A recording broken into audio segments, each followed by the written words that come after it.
നമസ്കാരം, JB ജംഗ്ഷനിലേക്ക് സ്വാഗതം. അഭിനയത്തിൽ താളമെഴുമ പ്രദാനം ചെയ്ത നമ്മുടെ സ്വന്തം മാളച്ചേട്ടനുമായിട്ടുള്ള സംഭാഷണം വർത്തമാനം ഈ എപ്പിസോഡിലും തുടരാം. താങ്കളുടെ ഒരു പ്രത്യേകത എന്ന് പറഞ്ഞാൽ താങ്കൾ നേരത്തെ തന്നെ സൂചിപ്പിച്ചൊരു കാര്യമുണ്ട്. പഴയ കാര്യങ്ങൾ ഇങ്ങനെ മനസ്സിലേക്ക് വീണ്ടും കൊണ്ടുവരിക. ഈ ഓരോ രംഗങ്ങൾ ഇങ്ങനെ ടെലിവിഷനിൽ വരുന്നു, അല്ലെങ്കിൽ CD-യിൽ പ്ലേ ചെയ്യുന്നു. താങ്കൾ വീണ്ടും ആ കാലഘട്ടത്തിലേക്ക് വീണ്ടും പോവുകയാണ്. തീർച്ചയായിട്ടും അതൊക്കെ മനസ്സിലേക്ക് ചെലുത്തുന്നൊരു സ്വാധീനമുണ്ടല്ലോ. ഒരുപക്ഷെ ഇന്ന് താങ്കൾക്ക് ഏറ്റവും കൂടുതൽ ഊർജ്ജം പ്രദാനം ചെയ്യുന്നത് ഇതൊക്കെ തന്നെയാണ്. ഒരു ലഹരിയാണ്. ഞാൻ ചില പാട്ടുകളിൽ കൂടെ കോമഡിയൊക്കെ ഉണ്ടാക്കിയിട്ടുണ്ട്. ലോകിയുടെ എന്താണ് കന്മതം എന്ന് പറയുന്ന പടത്തിൽ മുരുക ഭക്തനാണ് ഞാൻ. അപ്പോൾ ഞാൻ ഒരു പാട്ട് എങ്ങനെ വളച്ചൊടിച്ച് എങ്ങനെ രസമുണ്ടാക്കാം എന്നറിയുന്നതിന് മുമ്പായിട്ട് മോഹൻലാലും ഞാനും കൂടി ഒരു സീൻ അവിടെ. അപ്പോൾ അങ്ങനെ വരുമ്പോൾ മോഹൻലാലിൻ്റെ വീട് എൻ്റെ വീട്ടിലാണ് മോഹൻലാൽ താമസിക്കുന്നത്. ഒരു കുടിലിൽ ഇങ്ങനെ വാടകയ്ക്ക് താമസിക്കുക. ഇയാൾ കള്ളസ്വാമിയാണ്, സ്വാമി വേലായുധം എന്ന് പറയും. അപ്പോൾ അങ്ങനെ വരുമ്പോൾ ഒരു തള്ള, ഒരു ആദിവാസി തള്ള, അങ്ങനെ പറയാൻ പാടില്ലെങ്കിൽ തന്നെ ആദിവാസി ഒരു തള്ള, മുടിയൊക്കെ ഇങ്ങനെ ചൂട്ട് പോലെ വണ്ണമില്ലാണ്ട് ഈ ദ്രംഷ്ടങ്ങളുമാതിരി പല്ലുകളൊക്കെ ഇങ്ങനെ ചിരിക്കുമ്പോൾ പേടിയോ നമുക്ക്. ഞാൻ കഞ്ഞി കാണിക്കല്ല, ഇനി വേണ്ട, കയ്യിലിരിക്കട്ടെ, അത് കയ്യിലിരിക്കട്ടെ. പക്ഷേ ഇതിനേക്കാളും ഭംഗിയായിരുന്നു അത്. അങ്ങനെ ദ്രംഷ്ടങ്ങളൊക്കെ ആയിട്ട് തള്ള പോകുമ്പോൾ ഞാൻ പറഞ്ഞില്ല, അല്ലേ നോക്ക് ഇത് കണ്ടോടാ, അത് ഭയങ്കര പേടിയാവൂലേ. അയ്യോ ചേട്ടാ അത് ഭയങ്കരമാണല്ലോ. അപ്പോൾ ഞാൻ ഒരു കാര്യം, ഞാൻ ഒരു പാട്ട് പാടാം. പാട്ട് പാടിക്കുമ്പോൾ ആ തള്ളയെ അതിൽ നടത്താൻ പറഞ്ഞു. രോഹിയോട് പറഞ്ഞു, അമ്മ അതിലേ പോ എന്ന് പറഞ്ഞത്. അതിലേ പോട്ടാ എന്ന് പറഞ്ഞു തള്ള. തനിത്തിരുന്ന് വാഴും തവ മണിയേ ദണ്ഡപാണി ദൈവമേ, ഇതാണ് പാട്ടിൻ്റെ ട്യൂൺ. തോടി രാഗത്തിലാണെന്ന് തോന്നണോ എനിക്കറിയില്ല. അപ്പോൾ ഈ തള്ള അങ്ങനെ കവർ ചെയ്യുന്നതോട് ഞാൻ ഇതിനെ കണ്ട് പേടിച്ചിട്ട് ടോൺ മാറുന്നൊരു സാധനമുണ്ട്. തനിത്തിരുന്ന് വാഴും തവ മണിയേ ദണ്ഡപാണി ദൈവമേന്ന്. അത് അവർക്ക് ഭയങ്കര ഹരായി, ഷൂട്ട് ചെയ്തവർക്ക്. അത് സ്ക്രീനിൽ വന്നു. പിന്നെ ഒരു പെൺകുട്ടി അവിടെ നിന്ന് അടിച്ച് വാരിക്കൊണ്ട് വരുന്നു. ഒരു വീട്ടിൻ്റെ അടുത്ത് ഭിക്ഷാടനത്തിന് പോയേക്കാണ്. അവർ തളികയിലൊരു സർപ്പം ഉണ്ടാവും. മണ്ണാർശാലയ്ക്ക് ഒരു വഴിപാടുണ്ടായിരുന്നു എന്ന് ചോദിക്കും. എന്താ സ്വാമി എന്ന് ചോദിക്കാറുണ്ട് പെണ്ണ്. അവർക്ക് തൂത്തുവാരിക്കൊണ്ട് വരിക, ഡോർ തുറന്ന്. അപ്പോൾ മരുതമലൈമാമണിയേ മുരുകയ്യ, ഇതാണ് പാട്ട്. മുരുകനെ പറ്റിയാണല്ലോ. താങ്കളുടെ മുരുകഭക്തനാണല്ലോ. തീർച്ചയായിട്ടും. അത് കഴിഞ്ഞുള്ള ഭക്തിയുള്ളൂ. അമ്മ കഴിഞ്ഞാൽ പിന്നെ മുരുകൻ. അത് തീർച്ചയായിട്ടും എമ്മിലാണോ രണ്ടും. അതെ, ഈ 3 റിലീജിയനും എം എന്ന അക്ഷരത്തിൽ സ്റ്റാർട്ട് ചെയ്യുന്നത്. മുസൽമാനും അതെ, മിശിഹായും അതെ, എന്താ പറയുക, മഹാവിഷ്ണു ഒക്കെ എമ്മിലല്ലേ. Mala Madhu, Mammootty, Mohanlal, Mala, Mamukkoya, Madhavi, Madhu, Mukesh, Murali Manoj, Jayan, M Nambiar, MG Soman, MT Vasudevan Nair, Monisha, Menaka, Manju Warrier, Maniyanpilla Raju, മച്ചാമറി, എം തൃപ്പൂണിത്തുറ, മാഫിയ, ശശി വരെ ഒക്കെ എമ്മില അല്ലേ. അതിവിടെ പറയുന്നവർ പലരും ഉണ്ട്. അതുകൊണ്ട് ഞാൻ എമ്മിനോടാണ് താങ്കളുടെ ആഭിമുഖ്യം. തീർച്ചയായിട്ടും. അതുകൊണ്ടുള്ള മുരുകൻ. ചായ്വ് അല്ല, അതാണ് ക്യാരക്ടറേ അതാണ്. വളരെ സെൻറ്റിമെൻ്റലാണ്. അപ്പോൾ മരുതമലയും മാമണിയെ മുരുകയ്യ, എന്താണ് സ്വാമി വന്നതെന്ന് ചോദിച്ചാൽ മണ്ണാർശാലയ്ക്ക് ഒരു വഴിപാടുണ്ടായിരുന്നു. കാരണം പാമ്പിരിപ്പുണ്ടല്ലോ, സ്ഥിരമായിട്ട് ചെയ്യുന്നതാണ്. അപ്പം അങ്ങനത്തെ വൈബ്രേഷൻ ഇട്ടിട്ട് മരുതമലയും മാമണിയെ മുരുകയ്യ തേവരിൻ കുലം കാക്കും വേലയാ ഹയ്യ എന്നാ പെണ്ണ് വന്നപ്പോൾ ടോൺ മാറിയില്ലേ? അയ്യ, അതാണ് സാധനം. മരുതമലൈ മാമണി കണ്ണടച്ച് പാടുക. അപ്പോഴാണ് ഇവിടെ ഡോർ തുറന്നു വന്നത്. മരുതമലൈ മാമണിയേ മുരുകയ്യ തേവരിൻ കുലം കാക്കും വേലയാ ഹയ്യ. അങ്ങനെ നന്നായി ഒലിപ്പിച്ചു. അതെ, പൊലിപ്പിച്ചു. അങ്ങനെയൊക്കെ ചെയ്തോണ്ട് പറയാം. ഒലിപ്പിച്ചു. അതെ. ഗൗരവമായിട്ടുള്ള ഒരുപാട് റോളുകളും മാളച്ചേട്ടൻ ചെയ്തിട്ടുണ്ട്. തീർച്ചയായിട്ടും. ഒരു റോള് ഞാൻ കാണിച്ചു തരാം. തലചായ്ക്കാനൊരു താഴ്വാരം നീലാകാശം, ചായ്ക്കാനൊരു താഴ്വാരം നീലാകാശം മണിമേട. കാവ്യ പെൻസിൽ വരയ്ക്കുന്ന മണ്ണാണ്. അതായത് ഈ കുട്ടി പുഷ്പണിയാകുന്ന ദിവസത്തെ ഒരു സെലിബ്രേഷനാണ് ഈ സീൻ. മമ്മൂട്ടിയുടെ മനസ്സിൽ തോന്നുന്ന ഹാലൂസിനേഷൻ ക്യാരക്ടറാണ്. അങ്ങനെയൊന്നും ഇല്ല അവിടെ. പക്ഷേ ഞങ്ങളിങ്ങനെ കുറേ കുരുടന്മാർ, ബ്ലൈൻഡ് സ്കൂളിലെ ആൾക്കാരൊക്കെ ഉണ്ട് അതിൽ. ആ ഫ്രൂട്ടൊക്കെ വാങ്ങിക്കുന്ന ഒറിജിനൽ ബ്ലൈൻഡാണ്.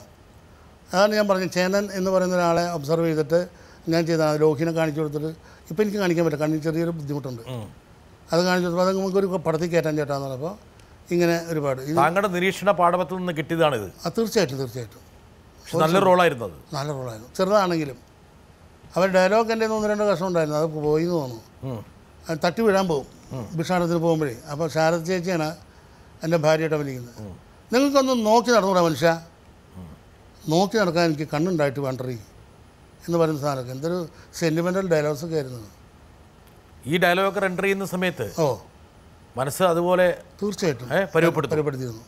കോമ്പിനേഷൻ മറ്റൊരാളുമായി ചേർന്ന് മാടച്ചേട്ടൻ അഭിനയിക്കുമ്പോൾ അതെ ഒരുപക്ഷെ അവർക്ക് ഇങ്ങോട്ട് തൻ്റെ ശരീരത്തിൽ അല്ല, എൻ്റെ ശബ്ദം പോലുള്ളൊരു ശബ്ദമാണ് ശ്രീധരൻ എന്ന് പറഞ്ഞ ഒരാൾ 34 മണിക്കൂർ കർണാടക സംഗീതം പാടി നിർത്താതെ പാടിയ ഒരാളാണ്. അദ്ദേഹത്തിൻ്റെ ശബ്ദമാണ് എനിക്ക് വേണ്ടിയിട്ട് ലോഹിദാസ് എന്ന മഹാൻ.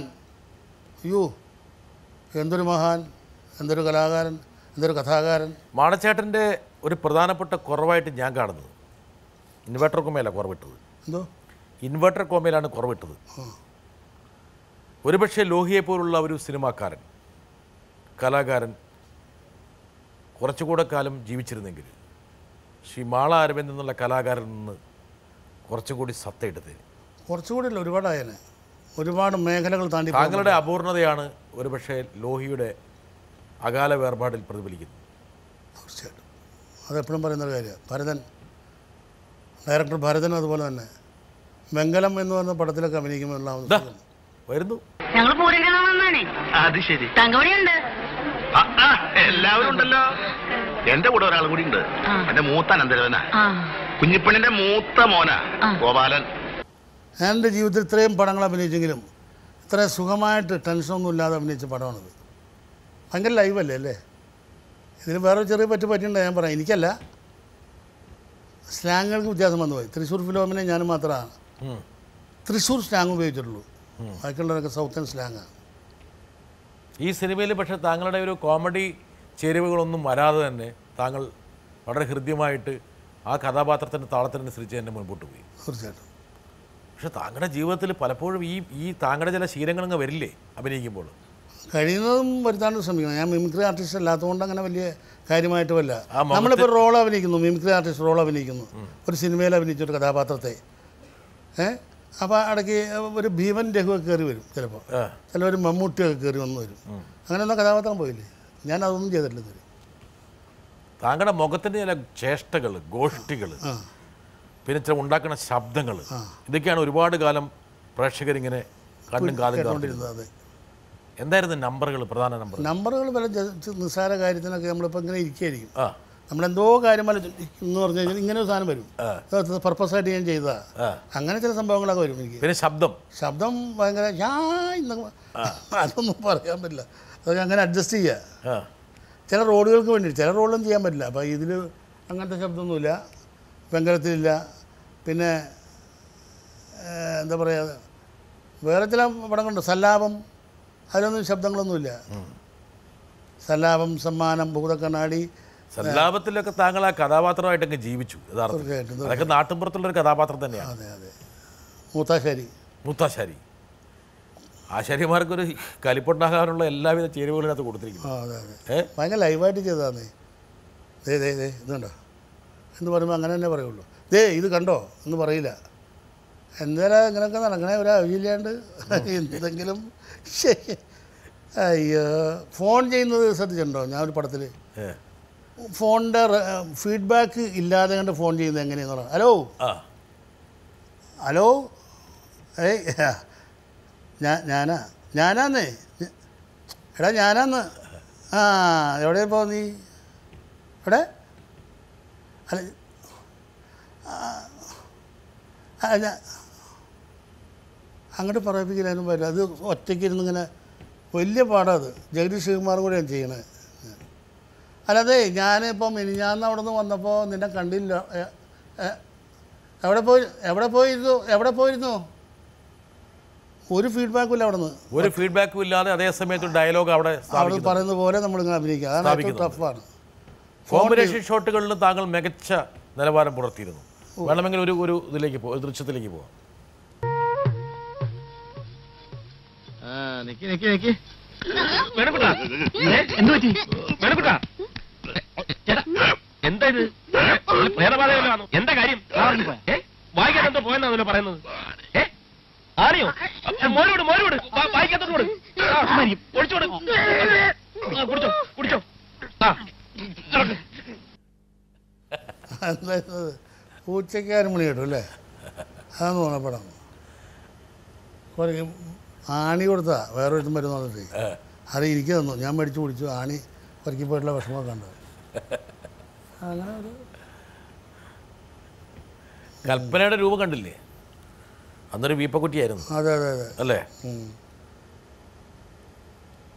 മലയാള മനോരമ തമിഴ് മനോരമ വേറെ നടിയുണ്ടല്ലോ ജഗതി പറഞ്ഞ കമ്പാരിസൺ തമിഴിലും മനോരമ തമിഴ് മനോരമ ഇത് മലയാള മനോരമ എന്തൊരു ഭാവനയാണല്ലേ ജഗദീഷ് ശിവകുമാറിനെ കുറിച്ച് ആലോചിക്കും ഭയങ്കര ദുഃഖം അത് ഈ അവസരത്തിൽ പറയാണ്ടിരിക്കാൻ നിർത്തി ഞാൻ പ്രാർത്ഥനയാണ് ഈ പപ്പു മാള ജഗതി എന്ന് പറഞ്ഞ ത്രയങ്ങൾ ഒരു പടം ഉണ്ടായിരുന്നു ഓർമ്മയുണ്ടോ പപ്പു മാള ജഗതി ലൂസ് ലൂസ് അരപ്പിരി ലൂസ് പപ്പുവേട്ടൻ പോയി ഞാനിങ്ങനെ ഇരിക്കുന്നു ജഗതി അങ്ങനെ ഇരിക്കുന്നു ഇത്രയും വേഗം ജഗതി മാള എന്ന് വരാനായിട്ട് പ്രാർത്ഥിച്ചുകൊണ്ടിരിക്കുകയാണ് ഞാൻ നിങ്ങൾ ഈ 3 പേരും ചേർന്നുള്ളൊരു കോമ്പിനേഷൻസ് ഒരുപാട് കാലം സിനിമയെ നന്നായി ഉണ്ടായിരുന്നു ഒരു ത്രയങ്ങൾ തന്നെ ഉണ്ടായിരുന്നല്ലോ പപ്പു മാള ജഗതി എന്താണ് ഇത് ഇവർ ചെയ്യുന്നതെന്നുള്ളതാണ് ലോജിക്കലായിട്ട് ഒന്നുമില്ല ആ പടത്തിൽ എന്താണ് ലൂസ് ലൂസ് ലൂസ് അരപ്പിരി ലൂസ് ലൂസ് ലൂസ് അരപ്പിരി ആ ശരി നോക്കാം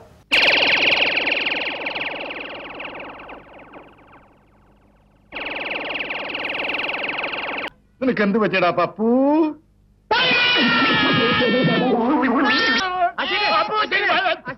ലൂസ് ലൂസ് അയ്യോ പപ്പുവിൻ്റെ കാര്യം പറഞ്ഞാൽ രക്ഷയില്ല ഞാൻ പറയും മലയാള സിനിമയിലെ ഏറ്റവും നല്ല ഹാസ്യ നടൻ എന്ന് പറയുന്ന ആ കാറ്റഗറി അങ്ങനെ ഉണ്ടെങ്കിൽ ഒന്ന് S P Pillai first second കുതിരോട്ടം പപ്പു എന്ന് പറഞ്ഞ മഹാനാണ് ചേഷ്ടകൾ ശബ്ദം തന്നെ കേട്ടാൽ മതി വെച്ചിരിക്കാൻ ഈ ത്രയത്തിൽ ഓ ഒരാൾ നമ്മളെ വിട്ടുപിരിഞ്ഞു പപ്പേട്ടൻ ഒരാൾ സിനിമയിൽ നിന്ന് വിട്ടുപിരിഞ്ഞു തൽക്കാലം എന്ന് വിചാരിക്കാം മനസ്സിൽ നല്ലൊരു വേദനയുള്ള അല്ല അങ്ങനെയാണെങ്കിൽ തന്നെ ന്യൂറോളജിക്കലായിട്ട് നോക്കുകയാണെങ്കിൽ പപ്പു മാള ജഗതി അതാണ് ഓർഡർ പപ്പുവേട്ടൻ മരിച്ചു ഇനിയിപ്പോൾ ഞാൻ മരിച്ചതിന് ശേഷം അവൻ മരിക്കാൻ പാടുള്ളൂ എന്ന് ധരിക്കുന്നവനാണ് ഞാൻ വളരെ സെൻറ്റിമെൻ്റലായിട്ട് പറയുകയാണ് ഞാൻ ആരെ ജഗതി ഞാൻ മരിച്ചതിന് ശേഷം അവൻ മരിക്കാൻ പാടുള്ളൂ എന്നാണ് ഞാൻ പ്രാർത്ഥിക്കുന്നത് അപ്പോഴേ ത്രയങ്ങൾ എന്ന് പറയുന്ന ഓർഡർ ആവുള്ളൂ അങ്ങനെ ആരെങ്കിലും പറയുമോ മനസ്സിൽ തട്ടി പറയുന്നതാണ് വെറുതെ പറയുന്നതല്ല സത്യമാണത് അങ്ങനെയൊന്നും നിങ്ങളെ പോകാൻ നമ്മൾ സമ്മതിക്കില്ലല്ലോ അത് വേറെ കാര്യം അതൊക്കെ ദൈവം നിശ്ചയമല്ലേ എന്നാലും എൻ്റെ ആഗ്രഹം പറഞ്ഞെന്ന് മാത്രമേ ഉള്ളൂ ജഗതിക്കുണ്ടായിട്ടുള്ളൊരു ദുര്യോഗം ഒരുപക്ഷെ മരണത്തേക്കാൾ വലിയൊരു ദുര്യോഗം ഞാൻ പറയട്ടെ ഞാൻ ഇന്നാളൊരു സാധനം പറഞ്ഞു അത് വന്നുവെങ്കിലും അത് ലെജിബിളായില്ല സുമാരി ചേച്ചിയുടെ മരണം ഇവിടെ പറയാൻ പറ്റുന്ന ഒരു സ്ഥലമാണെന്ന് വിചാരിച്ചിട്ട് പറയുകയാണ് സുമാരി ചേച്ചി കാലത്ത് 4 മണിക്ക് എഴുന്നേറ്റ് കുളിച്ച് ഷൂട്ടിംഗ് സമയത്തിന് മുമ്പായിട്ട് കറക്റ്റ് 8 മണിക്ക് കുളിച്ച് റെഡിയായി ഈ ഭസ്മവും ചന്ദനമൊക്കെ അമ്പലത്തിൽ പോയിട്ട് വാരി കൊണ്ടുവന്ന് അതെല്ലാവരും തൊടിയിക്കും മോഹൻലാലിനെയും മാളാരവിന്ദനെയും സെറ്റ് ബോയ്സിനെയും പ്രൊഡക്ഷൻ ബോയ്സിനെയും ഒക്കെ തൊടിയിച്ചിട്ട് പ്രാർത്ഥിക്കുന്നു ഭഗവാനെ ഞാൻ ചോദിച്ചു ചേച്ചി എന്തിനാ ഈ വയസ്സുകാലത്ത് തരും സുഖമൊന്നും ഇല്ലാണ്ടിരിക്കുന്ന സമയത്ത് എന്തിനാണ് ഈ പാട് കഴിക്കുന്നത് അതേ മാളയുടെ റോള് നന്നാവാനല്ല അല്ലെങ്കിൽ മോഹൻലാലിൻ്റെ റോള് നന്നാവാനല്ല പടം മൊത്തത്തിൽ നന്നാവാനാണെന്നാണ് എല്ലാവരും തൊടിക്കുന്നത് എന്നാണ് പറയുന്ന ആൾ അപ്പോൾ അത്രയും ഈശ്വര പ്രാർത്ഥന ചെയ്ത് ജീവിക്കുന്ന ആൾ എങ്ങനെയാണ് മരിച്ചത് സ്വന്തം പൂജാമുറിയിൽ നിന്ന് സാരിക്ക് തീ കൊളുത്തി അങ്ങനെ വന്നല്ലേ മരിച്ചത് അല്ലേ അപ്പോൾ അതിനൊരു ക്യാപ്ഷൻ ഞാൻ പറഞ്ഞു പണ്ട് ഞാൻ കാജാബീഡിയെക്കുറിച്ചൊരു ക്യാപ്ഷൻ പറഞ്ഞിട്ടുണ്ടായിരുന്നു അതിവിടെ എന്നോട് ഒരു എന്താ പറയുക ഒരു കമ്പയർ ചെയ്യല്ല എന്നാലും അതിന് സൂട്ടബിളായിട്ടുള്ളൊരു ഡയലോഗ് പറഞ്ഞിങ്ങനെയാണ് പണ്ട് കാജാബീഡിയെക്കുറിച്ച് ഞാൻ പറഞ്ഞ ഒരു സംഭവം ആ ക്യാപ്ഷൻ അവർ എഴുതിയെടുത്തിട്ട് എനിക്ക് 10,000 റുപ്പീസ് തന്നവർ 16 കിട്ടി 14 കിട്ടി അന്യരുടെ സുഖത്തിനും സന്തോഷത്തിനും വേണ്ടി സ്വന്തം നെറുകയിൽ എരിയുന്ന തീപ്പന്തവുമായി സ്വയം എരിഞ്ഞെരിഞ്ഞ് ചാമ്പലാകുന്ന ത്യാഗി വര്യൻ കാജ വീടുകളുടെ രാജ കാജ എങ്ങനെ അന്യരുടെ സുഖത്തിനും സന്തോഷത്തിനും വേണ്ടി സ്വന്തം നെറുകയിൽ എരിയുന്ന തീപ്പന്തവുമായി സ്വയം എരിഞ്ഞെരിഞ്ഞ് ചാമ്പലാകുന്ന ത്യാഗി വര്യൻ കാജ വീടികളുടെ കാജ അന്യരുടെ സുഖത്തിനും സന്തോഷത്തിനും വേണ്ടി സ്വന്തം നെറുകയിലല്ലാണ്ട് പൂജാമുറിയിൽ നിന്നും ഈ തീ പെട്ട് സാരിക്ക് തീ പിടിച്ച് മരിച്ച ഈശ്വരനോടൊരു ചോദ്യം എന്ന് പറയുന്നത് അതാണ് എൻ്റെ ചോദ്യം. അതാണ് ഞാൻ ഈശ്വരനുള്ള വിശ്വാസം അല്പം ഒന്ന് ഡൗണായി തോന്നിയോ? ആസ്തികനായ നാസ്തികൻ എന്ന് കേട്ടിട്ടുണ്ടോ? ഒരു പുസ്തകം ഞാൻ വായിച്ചിട്ടുണ്ട്. അതുകൊണ്ടാണ് ആസ്തികനായ നാസ്തികൻ അല്ലെങ്കിൽ നാസ്തികനായ ആസ്തികൻ അങ്ങനെയാവാം. അതിൻ്റെ ഒരു സിമ്പിളായിട്ട് എത്തിയോ? എന്തോ അതിലേക്ക് എത്തിയോ താങ്കൾ? എത്തിക്കൊണ്ടിരിക്കുന്നു. പരിപൂർണ്ണമായിട്ട് മുരുകനെ ഒഴിച്ചാൽ ബാക്കിയെല്ലാം തന്നെ. മുരുകനെ ഒഴിച്ചാൽ ബാക്കിയൊന്നുമില്ല, അങ്ങനെയൊന്നുമില്ല, വേറെ ഒന്നുമില്ല. ഭക്തി പോയി വരുവാണ്. ഇല്ല, അങ്ങനെയില്ല. ഞാൻ പറഞ്ഞു, അതിൻ്റെ ഉദാഹരണം പറഞ്ഞു. പക്ഷേ ഈ ദൃഷ്ടാന്തങ്ങളൊക്കെ താങ്കൾക്ക് മനസ്സിലുള്ള ദൈവവിശ്വാസത്തെ ഒന്ന് പിടിച്ചുലച്ചു. ഈ ചേച്ചിയുടെ മരണത്തിന് ശേഷം അതിനും ഉണ്ടായിട്ടില്ല. ജഗതി ചേട്ടൻ്റെ വേർപാട് എത്ര കണ്ട് താങ്കളുടെ അഭിനയ ജീവിതത്തെയും വ്യക്തി ജീവിതത്തെയും ബാധിച്ചു? അയാൾ ഭയങ്കര നടൻ എന്ന് വെച്ചാൽ മറ്റുള്ളവരെ ഹെൽപ്പ് ചെയ്യുന്ന കാര്യത്തിൽ ജഗതി നമ്പർ 1 അതുകൊള്ളാം. മാളാശാനെ തന്നെ വിളിക്കുക. മാളാശാനെ വിളി എന്ന് പറയും. അവരൊക്കെ എന്നെയാണ് വിളിക്കുന്നത് പറയുന്നത് എൻ്റെ ചെവിയാലെ കേട്ടാണ്. വന്നിട്ടുണ്ട്, മാളച്ചേട്ടൻ വന്നിട്ടുണ്ട്. അതെയോ, എവിടെ? ഭയങ്കര സ്നേഹമായിരുന്നു. ഇങ്ങനെ ആക്സിഡൻറ്റ് ഉണ്ടാകുന്നതിന് മുമ്പ് വരെ. ബന്ധങ്ങൾ വരൂ. ഒരുപാട് ഇഷ്ടപ്പെടുന്നവരെ കുറിച്ച് അധികമൊന്നും സംസാരിക്കുന്ന ശീലം അച്ഛനുണ്ടായിരുന്നില്ല. എന്നിരുന്നാലും മാളച്ചേട്ടനെ കുറിച്ച് പറയുമ്പോൾ ആ മുഖത്ത് വിടർന്നിരുന്ന ഒരു തെളിച്ചം, സ്നേഹത്തിൻ്റെ ഒരു വെളിച്ചം ഞാൻ എപ്പോഴും ശ്രദ്ധിച്ചിട്ടുണ്ട്. ഒരു ഇളയ സഹോദരനോടെന്ന പോലെയുള്ള വാത്സല്യം നിറഞ്ഞൊരു സ്നേഹം അച്ഛനും മാളച്ചേട്ടനോടുണ്ടായിരുന്നു. മാളച്ചേട്ടൻ്റെ അഭിനയത്തിൻ്റെ രീതിയോടും ഒക്കെ വളരെ ഇഷ്ടവും ബഹുമാനവും ഒക്കെ അച്ഛനുണ്ടായിരുന്നു. ശുദ്ധമായ ഹാസ്യം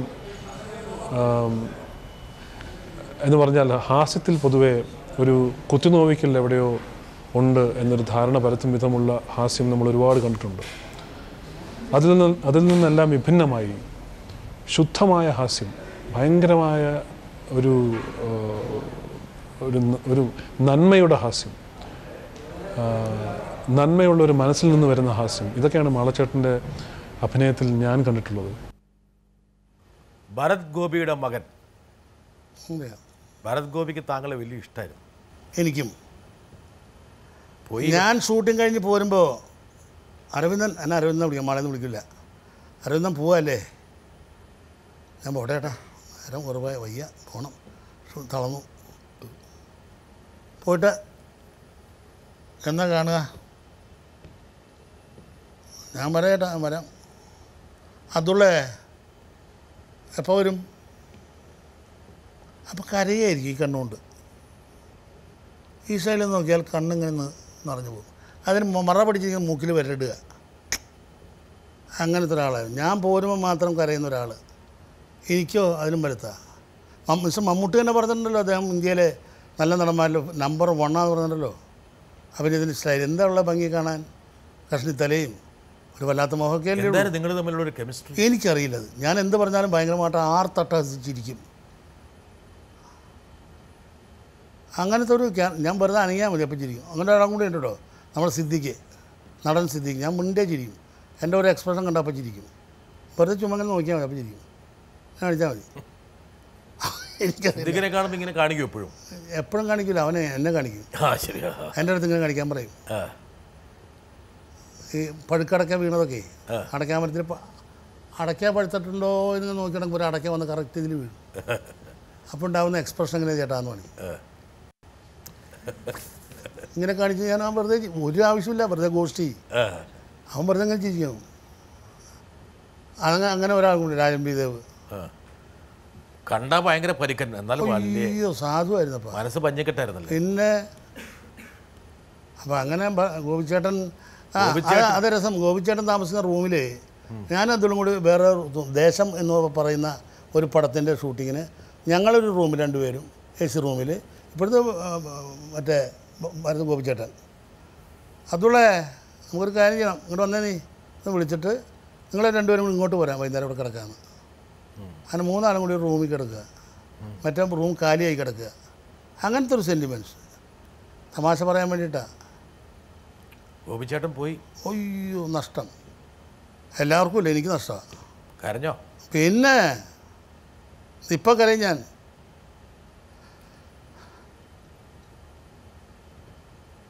അയ്യോ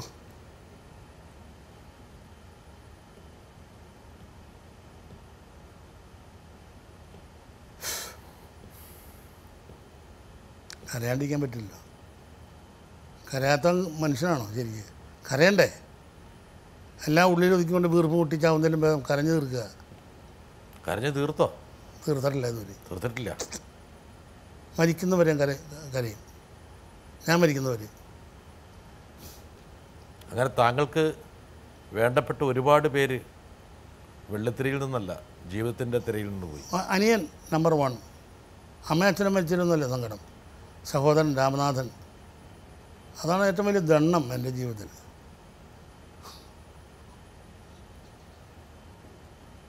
ആ കരച്ചിൽ ഇപ്പോഴും പോയിട്ടില്ല? ഒരിക്കലും പോവില്ല. 10-15 വർഷമായി. ഇന്നിപ്പോൾ ആ കാര്യം പറഞ്ഞുകൊണ്ടിരുന്നത് അതുള്ള ഞാൻ കൂടി. അതൊരു വല്ലാത്തൊരു ഇതാണ്. കാരണം അയാൾ ഭയങ്കര ഒരു സാധനമായിരുന്നു. സിനിമയിലോ അല്ല നാടകത്തിലൊന്നും വന്നില്ല. സ്കൂൾ നാടകത്തിലൊക്കെ വന്നിട്ടുണ്ടെന്ന് മാത്രമേ ഉള്ളൂ. അവിടെ അതിനൊരു കോമഡി ഇൻസ്റ്റൻ്റായിട്ട് മറുപടി പറയുന്ന ഒരാളാണ്. കണ്ണു തുടച്ചോ? ഇൻസ്റ്റൻ്റായിട്ട് മറുപടി പറയുന്ന ഒരാളായിരുന്നു രാമനാഥൻ.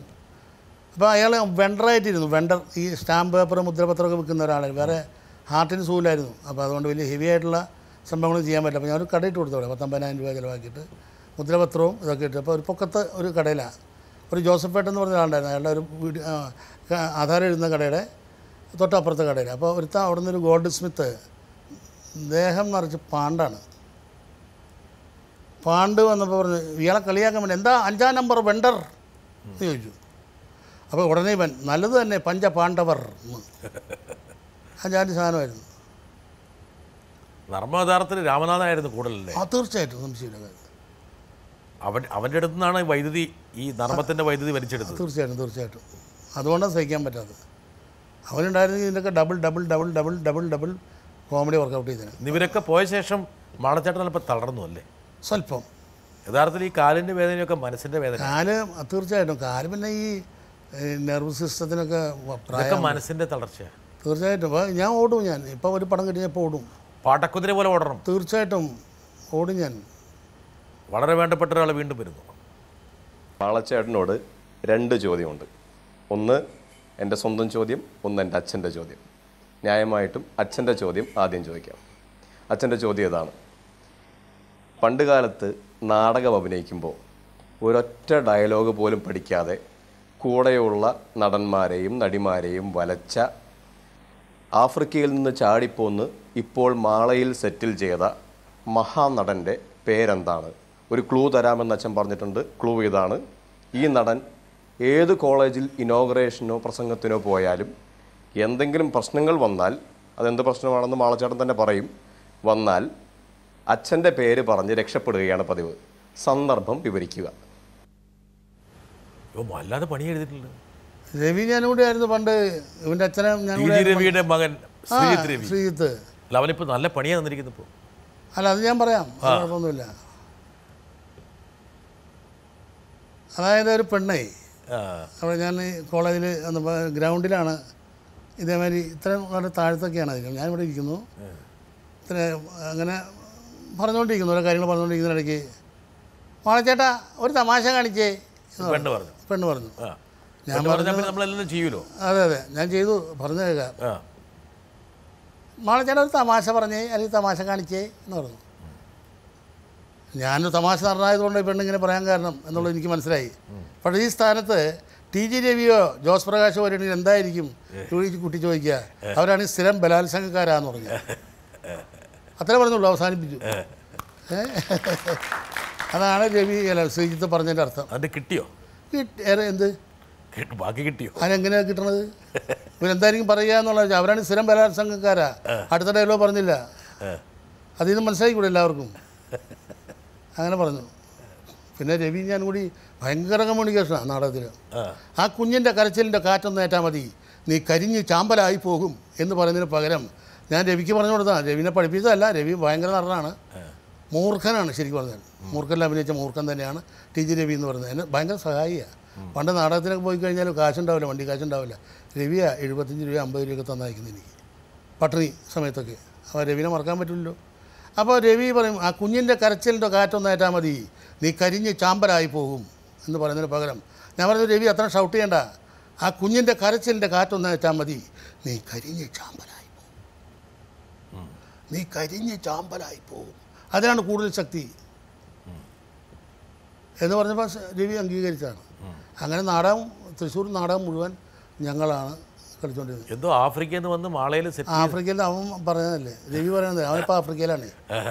ഞാൻ ചോദിച്ചു അവനോട്, നീ ജന്മനാട്ടിൽ പോയിട്ട് എപ്പോഴാണ് വരിക രവി എന്ന് ചോദിച്ചു. അതിന് പകരം വീട്ടിയതവൻ. പിന്നെ തിലകഞ്ചേട്ടൻ ഞാൻ കഞ്ഞി കുടിച്ചോണ്ടിരിക്കുക വൈകുന്നേരം നേരത്ത് സെറ്റില്. മാള കഞ്ഞിയായല്ലേ എന്ന് ചോദിച്ചു. ഞാൻ മാത്രം ചോറായിട്ട് എന്താ ചേട്ടാ കാര്യം എന്ന് ചോദിച്ചു. അപ്പം അത് തീർന്നില്ല. അങ്ങനെയൊക്കെ കൊണ്ടടി അങ്ങനെ ഉരുളക്കുപ്പേരിയാണ്. പിന്നെ കൊടുത്തുകൊണ്ട് കയറും, അത് കയറും. ആൾക്കാർക്ക് നോവോ? ജഗദീഷ് പറഞ്ഞു എൻ്റെ അടുത്തൊരു ദിവസം ഞാൻ കാണിച്ചു. അപ്പോൾ അവൻ ചോദിക്കുന്നതിനോട് എന്തിനാ ചേട്ടൻ അങ്ങനെ കാണിക്കുന്നതെന്ന്. ഞാൻ പറഞ്ഞു 1ാം ക്ലാസ്സിലെ പാഠപുസ്തകത്തിലെ ആനയുടെ പടം വരച്ച് വയ്ക്കും, അതിൻ്റെ ചോട്ടിൽ ആന എന്ന് എഴുതി വയ്ക്കും, അതെന്തിനാന്ന് ചോദിച്ചു.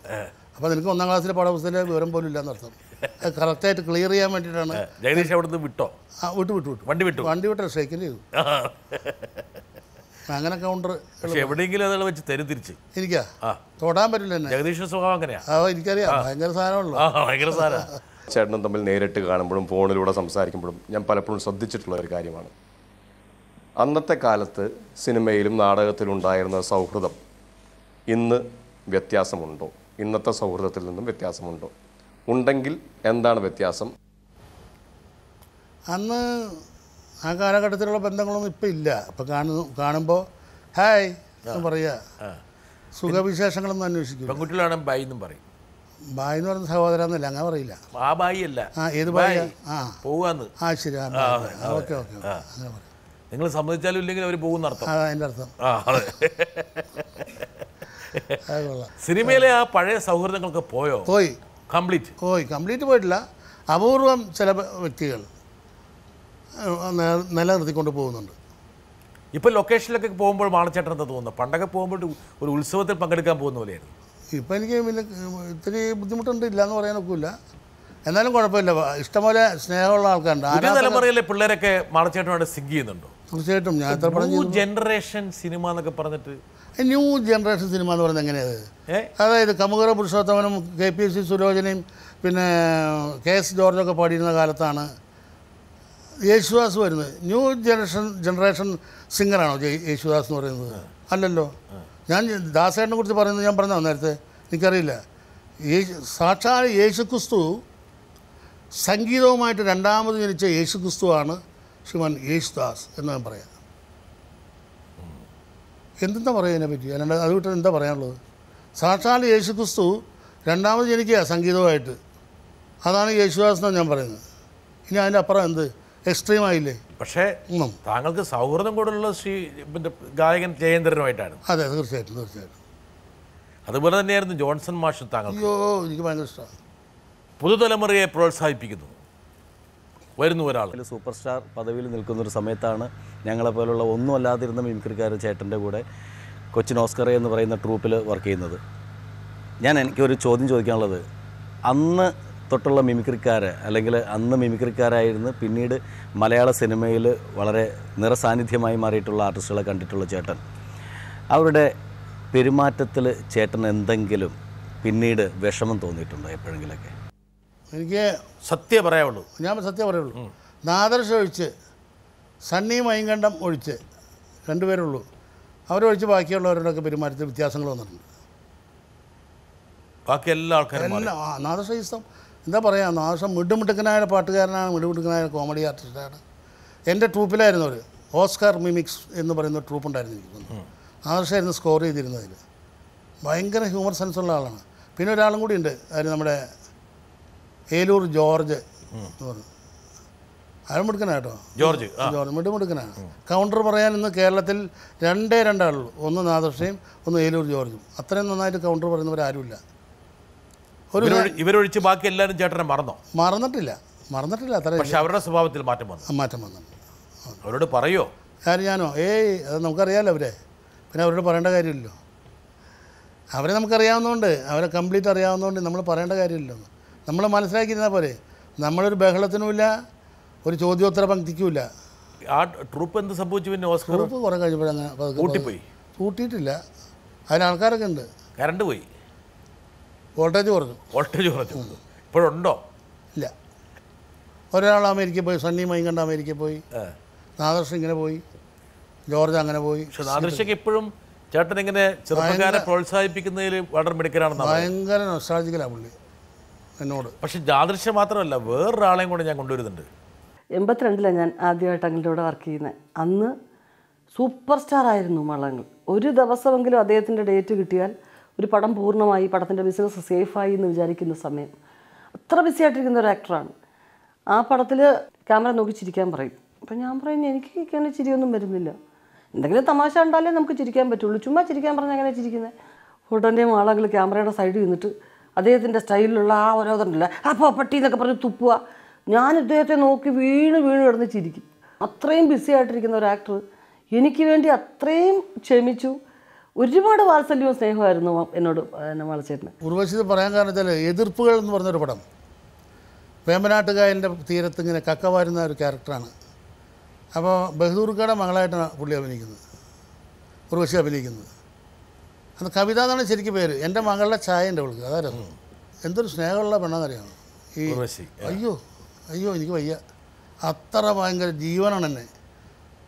എനിക്ക് പിറക്കാതെ പോയ മകൾ എന്ന് വേണമെങ്കിൽ ഞാൻ പറയാം. അത്ര ഒരു സ്നേഹമാണ് മകളോടുള്ള സ്നേഹം. അപ്പോൾ അവൾ ചിരിക്കില്ല, എന്ത് ചെയ്താലും ചിരിക്കില്ല അവൾ. അപ്പോൾ ചിരിപ്പിക്കാൻ വേണ്ടി ഞാൻ എന്താ ഗോഷ്ടിയൊക്കെ കാണിച്ചു, ക്യാമറയുടെ പുറകെ ചെന്ന് കാണിച്ചപ്പോൾ അവൾ ചിരിച്ചു. എന്ത് ഗോഷ്ടിയെ കാണിച്ചത്? അതൊന്നും പറയാൻ പറ്റില്ല.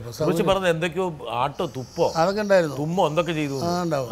അങ്ങനെ ആടിരിക്കാൻ പറ്റുന്നതൊക്കെ, ആട് നമ്മളെ എന്ന് പറയില്ലേ, ഇങ്ങനെ കാണിക്കും. എന്താ കാണിച്ചപ്പോൾ അവൾ ചിരിച്ചു. ഒരുപാട് ആൾക്കാർക്ക് മാളച്ചേട്ടനോട് സംസാരിക്കണമെന്ന് ആഗ്രഹമുണ്ട്. പക്ഷെ സമയത്തിൻ്റെ പരിമിതി മൂലം നമ്മൾ പലരെ ഒഴിവാക്കി. പക്ഷേ ഒരാൾ സമ്മതിക്കുന്നില്ല, വന്നേ തീരൂ എന്നുള്ളൊരു വാശി. ആരായിരിക്കും? നമസ്കാരം മാളു. മാളു ഒരുപാട് സിനിമകളിലൊക്കെ അഭിനയിച്ചില്ലേ? ഇനിയിപ്പം മാളുവിൻ്റെ മനസ്സിലോ എന്തെങ്കിലും ഒരു ആഗ്രഹം ഉണ്ടാവുമല്ലോ, ഇനി ഇതൊരു ചെയ്യാത്ത തരത്തിലുള്ളൊരു എന്തെങ്കിലും ഒരു ക്യാരക്ടർ അഭിനയിക്കണം. അങ്ങനെ ഏത് ക്യാരക്ടറായിട്ട് അഭിനയിക്കാൻ ഇഷ്ടം? എൻ്റെ കൂടെ അഭിനയിക്കണമെന്ന് ആഗ്രഹമുണ്ടോ? ഇല്ലേ? അത് വല്ല പുതിയ നായികമാർ കൊല്ലിഞ്ഞ്. ഞാൻ ഏതൻ തോട്ടം എന്ന് പറയുന്ന പടത്തിൽ ചക്രമാമനുമായിട്ട് അഭിനയിച്ചിട്ടുണ്ട്. എൻ്റെ ഹീറോ ആയിരുന്നു. ഇപ്പോൾ ദാ ഇങ്ങോട്ട് നോക്കിയെന്ന് പറഞ്ഞ പടത്തിൻ്റെ ഭാര്യയായിട്ട് അഭിനയിച്ചു. പണ്ട് കാലത്ത് അടൂർ മാളൂന്നോ? എന്നെ അങ്ങനെ വിളിക്കുള്ളൂ. ദാസേട്ടൻ മാളയെന്ന് വിളിക്കുന്നത് ആരൊക്കെയെന്ന് അറിയാം? മാളൂന്ന് വിളിക്കുന്നത് കവിയൂർ പൊന്നമ്മ ചേച്ചി, മീന ചേച്ചി മരിച്ചുപോയി, ദാസേട്ടൻ, ഇവർ, കൽപ്പന, ഇത്ര ആൾക്കാരെ മാളു ഓമനിച്ച് വിളിക്കുന്നതാണ്. അപ്പോൾ ഇത്രയും പേര് മാളെന്ന് വിളിച്ചിരിക്കുക. മാളെന്ന് വിളിച്ചിരിക്കുക. ദാസേട്ടൻ മാളെന്ന് വിളിക്കുന്നത്. ശ്രീലത ചേച്ചി എന്താ പറഞ്ഞത് കേട്ടോ? അഭിനയിക്കാൻ ഇനി വേറെ ഏതെങ്കിലും തരത്തിൽ അഭിനയിക്കാൻ, വേറെ ഏതെങ്കിലും റോൾ ചെയ്യാൻ താല്പര്യമുണ്ടോ? എൻ്റെ കൂടെ അഭിനയിക്കുന്നതിൽ വിരോധമുണ്ടോ, സന്തോഷമുണ്ടോ? ഇതല്ലേ അത്. പക്ഷേ എൻ്റെ കൂടെ അഭിനയിക്കാൻ ആഗ്രഹമുണ്ടോന്നാണ് അവസാനത്തെ പഞ്ച് ലൈൻ അവർ പറഞ്ഞതോ?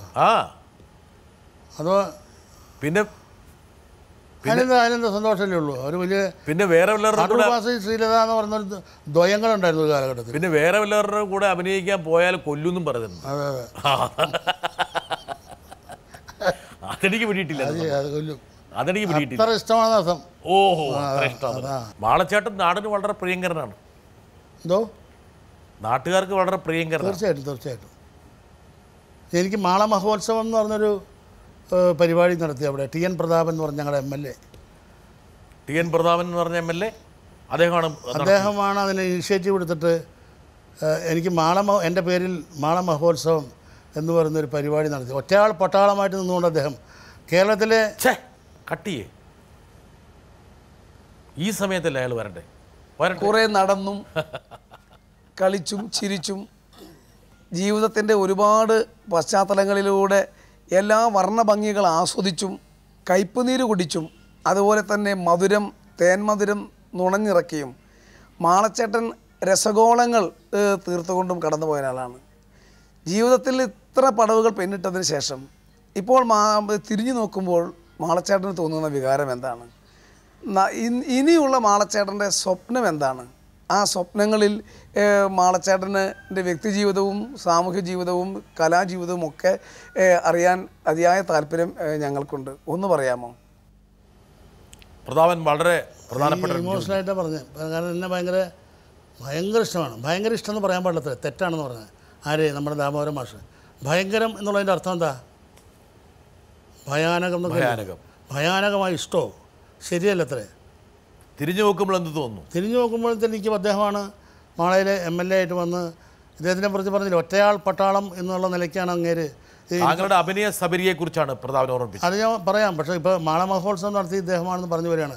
എൻ്റെ ഇദ്ദേഹം എന്താ പറയുക, കുറേ സുഹൃത്തുക്കളും ഞങ്ങളുടെ മാളയിൽ ഒരുപാട് നല്ല സുഹൃത്തുക്കൾ ഇദ്ദേഹം കൂടി ചേർന്നതാണ്. 7000 പേര് വരുന്ന. അതിലാണ് മമ്മൂക്ക വന്നത്. അതെ. മമ്മൂട്ടി വന്ന അതിലാണ്. എന്നെക്കുറിച്ച് നല്ല വാക്കുകൾ പറഞ്ഞിട്ട് പോയി. അപ്പോൾ എന്നോട് ഭയങ്കര ഇൻറ്റേണലായിട്ട് വളരെ ഇഷ്ടമായിരിക്കും. TN പ്രതാപൻ ചോദിച്ചൊരു ചോദ്യമുണ്ട്. ഇനി എന്ത് മാളച്ചേട്ടൻ? ഇനിയുള്ള കാലം മറ്റാരെയും ദ്രോഹിക്കാതെ, ഒരു ഉറുമ്പിനെ പോലും നോവിക്കാതെ, എന്ന് വെച്ചാൽ മഴയിലുള്ള ഏതെങ്കിലും ഉറുമ്പ്, മഴയിൽ മാത്രമല്ല എവിടെയുള്ള ഉറുമ്പായാലും ശരി, അയ്യോ കയറി ചവിട്ടുന്നു കാല് മാറ്റി വെച്ച് പോകുന്ന ആളാണ് ഞാൻ. ഒരു ഉറുമ്പിനെ പോലും ഞാൻ ദ്രോഹിക്കില്ല. ഇത് സത്യമാണ്. അത് താങ്കളുടെ നിത്യജീവിതം. അതെ, നിത്യജീവിതം തന്നെ. സിനിമയിൽ എന്ത്, നമ്മളെക്കാൾ വലിയ ആൾക്കാരാന്ന് പറഞ്ഞില്ലേ ഇവിടെ നിൽക്കുന്നവർ. അവരായിട്ട് ഞാനെന്തിനു അങ്ങനെയൊന്നും പരാജയപ്പെട്ട് പോകുന്ന ആളല്ലോ. അല്ല, പരാജയപ്പെട്ടെന്നല്ല ഞാൻ പറഞ്ഞതിൻ്റെ അർത്ഥം. നമ്മളെക്കാൾ വലിയ ആളാന്ന്. ഒരു കാര്യം പറയാം, എളിമ ഭയങ്കര ആവശ്യമാണ്. ഒരു നടനെ സംബന്ധിച്ചോ ഒരു കലാകാരനെ സംബന്ധിച്ചോ എളിമ എന്നുള്ളതിൻ്റെ ചെറിയ ഒരു എന്താ പറയുക, ഇറ്റാലിയൻ ഒരു ഇതാണ്. ഈ 10 വിരലുകളിൽ അഹങ്കാരികളുണ്ടാവും, അറിയാമോ? ശ്രദ്ധിച്ചിട്ടുണ്ടോ? അല്ലെങ്കിൽ 5 വിരലും കൂട്ടിക്കോ തൽക്കാലം. ഇതിലേറ്റവും വലിയവൻ എന്ന് പറയുന്നത് ഞാനാണ് വലുതെന്ന് പറയുന്നതാണ് ഇത്. ഈ തള്ളവിരൽ, എനിക്കാണ് വണ്ണം കൂടുതൽ. അടുത്ത വിരൽ പറയും ഞാനാണ് വലുത്, കാരണം ഞാനാണ് ചൂണ്ടുവിരൽ, എനിക്കാണ് പവർ കൂടുതൽ, ചൂണ്ടി സംസാരിക്കുക. അടുത്തവൻ പറയും ഞാനാണ് വലുത്, ഞാനാണ് ഇതിലെ ക്യാപ്റ്റൻ രാജു അല്ലെങ്കിൽ അമിതാഭ് ബച്ചൻ എന്നൊക്കെ പറഞ്ഞോളയും. നടുവിരൽ നീളം കൂടി. അതെ. ഇതോ ഞാനാണ് വലുത്, കാരണം ഞാനാണ് ഈ മോതിരവിരൽ, സ്വർണ്ണമിടുവാൻ അർഹതയുള്ള ആൾ അതാണ് ഞാനാണ് വലുതെന്ന് പറയും. ആര്? മോതിരവിരൽ പറയും. അടുത്ത വിരൽ പറയും എന്ത് പറയും? ഒന്നും പറയാനില്ല. നിങ്ങളെപ്പോലുള്ള സംസ്കാര സമ്പന്നരായ നല്ല കുട്ടികളെ, സ്നേഹമുള്ളവരെ കാണുമ്പോൾ നമസ്കാരം എന്ന് പറയുമ്പോൾ ആരായിരിക്കും മുന്നിൽ വരിക? ഈ ചെറിയവൻ മുന്നിൽ വരും, മറ്റെല്ലാവരെയും പുറകിലാക്കിക്കൊണ്ട് നമസ്കാരം. ഇതൊരു ചെറിയ വിരലല്ല, ഇത് വലിയ വിരൽ തന്നെയാണ്. ആയിരിക്കാം. അല്ല, ഓരോ ഉദാഹരണങ്ങൾ ഇങ്ങനെ പഠിച്ചു വെച്ചിങ്ങനെ പറയുന്നു മാത്രമേ ഉള്ളൂ. ഈ ചെറിയ വിരൽ മലയാള സിനിമയിലെ ഒരു വലിയ വിരൽ തന്നെയാണ്. ഇനിയും ഒരുപാട് നല്ല നല്ല സുവർണ മുഹൂർത്തങ്ങൾക്ക് വേഷപ്പകർച്ച നൽകാനുള്ള കഴിവും പ്രാപ്തിയും പ്രാഗൽഭ്യവും താങ്കൾക്കുണ്ട്. മാളച്ചേട്ടൻ ഞങ്ങൾക്ക് വളരെ പ്രിയങ്കരനാണ്. ലക്ഷക്കണക്കിന് മലയാള പ്രേക്ഷകർക്ക് പ്രിയങ്കരനാണ്. ഈ ചെറിയ ചെറിയ അവശതകളൊക്കെ താങ്കൾ അതിജീവിച്ചുകൊണ്ട് ഒരു പടക്കുതിരയെപ്പോലെ ഒരുപക്ഷെ മലയാള സിനിമ ഇതുവരെ താങ്കൾ നിന്ന് കണ്ടിട്ടില്ലാത്ത നല്ല നല്ല മുഹൂർത്തങ്ങൾ സൃഷ്ടിച്ചുകൊണ്ട് മലയാള പ്രേക്ഷകർക്ക് പുതിയ അനുഭൂതിയുടെ തലം ഉണ്ടാക്കി കൊടുക്കാൻ താങ്കൾക്ക് കഴിയട്ടെ എന്ന് മാത്രം ആശംസിച്ചുകൊണ്ട് ഇത്രയും നേരം സംസാരിച്ചതിൽ